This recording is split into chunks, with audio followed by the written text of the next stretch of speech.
Hi guys, and welcome to today's episode of my vlog.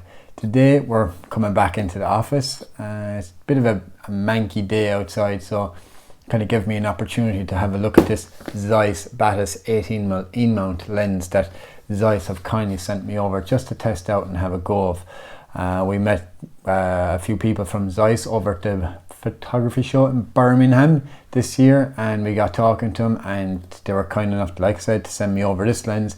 And after sending Darren over the Optimus lens, the Milos, I don't know, Darren will have a video. I'll put a link to it right up over here if it's out before mine, obviously. If it's not, then I will stick a link to it and an end card.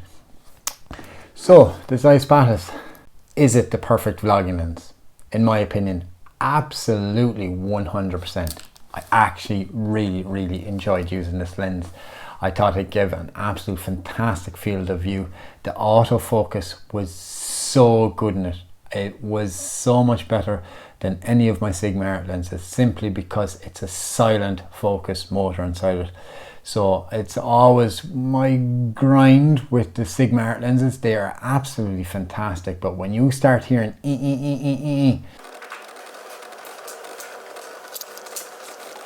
going through as you're focusing on your subject matter, it drove me absolutely mad. But with this lens, it's absolutely silent, 100% perfect, and it's really good. So like I said, it's for the Sony E-mount. You don't think you can get it for a Canon, which is an absolute shame, because I am veering away from Sony quite soon. I'm going to primarily shoot 100% Canon, unless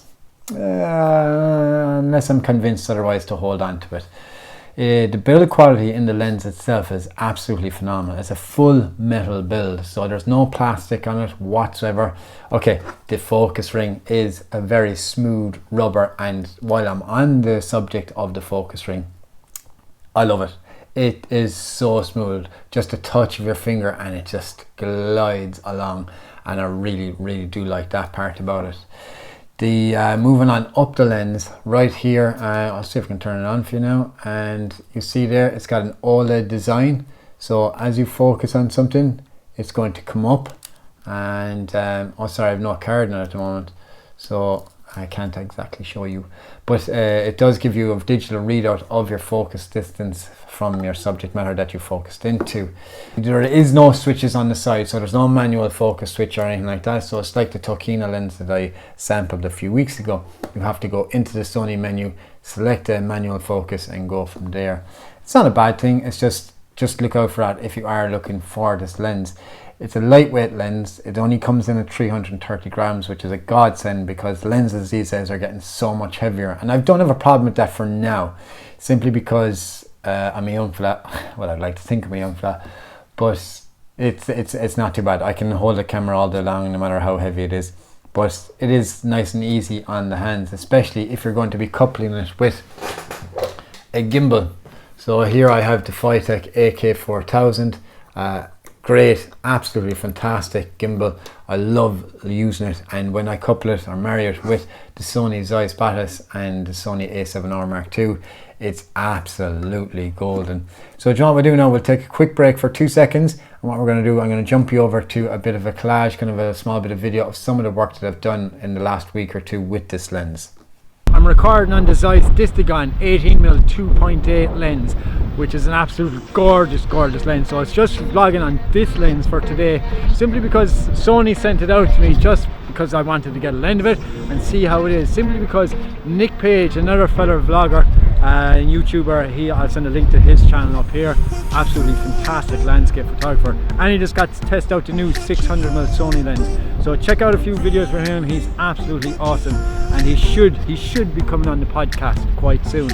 So yeah, all this kind of video for today, bar when I'm underwater, is going to be on the Zeiss lens. Oh, I love it so far. Absolutely top quality. Because Mike Ort is absolutely killing it lately with his nudie ranch, and I'll send a link to Mike's channel up here, and you can check out him. But he's been a bit lazy with his YouTube channel. He used to put up some awesome videos of dive days out and everything weekends, so he needs to start upping his game, whereas I need to start up my game on the macro side of things. So check back soon, yeah? Alright, let's go!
So guys, so shush, will you be quiet?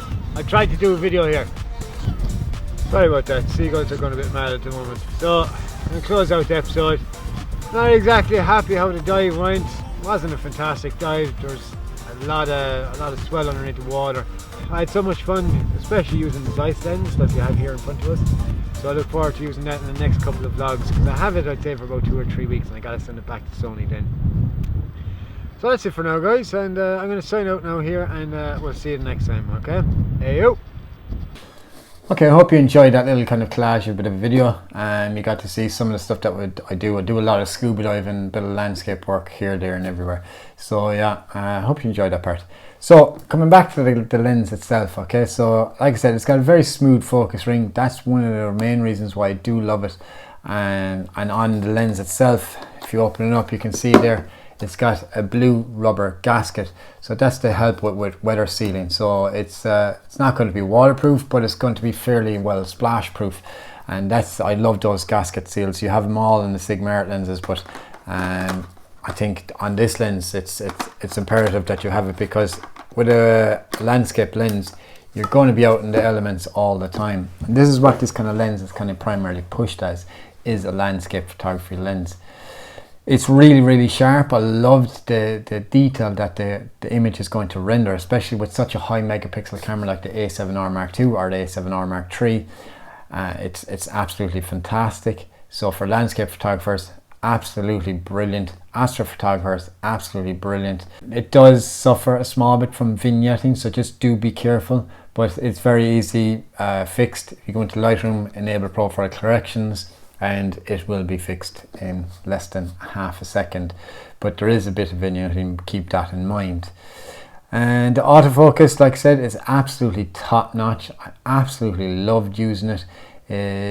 If you move away from one subject matter and move back over, it's a nice smooth graduation straight on, and especially with the eye autofocus on the Sony, it really does nail focus at all times. It doesn't really lose it. Every once in a while you'll get a small bit, it'll jump, but I think it happened to me once in the space of 3 weeks. So you can really looking forward to a great autofocus lens with this. Something to keep in mind, it does not have OSS, so it will be slightly shaky if you're doing handheld footage. So if you have it in a jobby GorillaPod and you're vlogging around with like that, make sure that you have your IBIS turned on your Sony camera, because that's going to alleviate somewhat of a shake.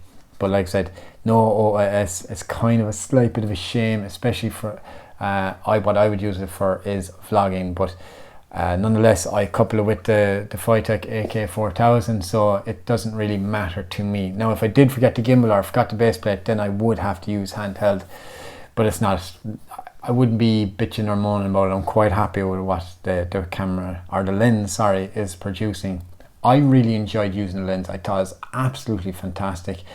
The quality of the images are just really good. They're really sharp. Renders some great colors in it. Yet the lens itself is quite affordable. It's €1,499, so it's not going to be like your upper rated Zeiss lenses, which some of them can go for $4,500, even more, which is absolutely crazy. But if they're producing fantastic quality work, then I'm all for it, but I don't think I'll be able to afford one of them anytime soon. So the Zeiss Batis is a good compromise for now, until I win the lotto, of course, or something like that. So yeah, that's it for my episode today, guys. Look, if you have any questions in any way, shape or form, I'll do my best to answer it. I'm no professional with the Zeiss lenses, but I'm delighted I got to test this one out. This is my first Zeiss lens that I got to test, and I'm half tempted to pull the trigger and buy it. But for now, I'm going to hold off and see what else is coming out down the line. But for video work, I think it's possibly the best vlogging lens that I would have in my arsenal. I have quite a few selection of lenses, but this probably would be the one that I'd love to use moving forward, because currently I use the Sigma Art 20mm and the Sigma Art 35mm, so they're both prime lenses also, but I think I prefer this one. So alright, so guys, like I said, if you liked the video, give us a like, subscribe, that would be absolutely fantastic. Don't forget to press the bell icon if you want to receive a notification the next time that I do post a video. That's it, guys. I'll talk to you next week. Hey yo.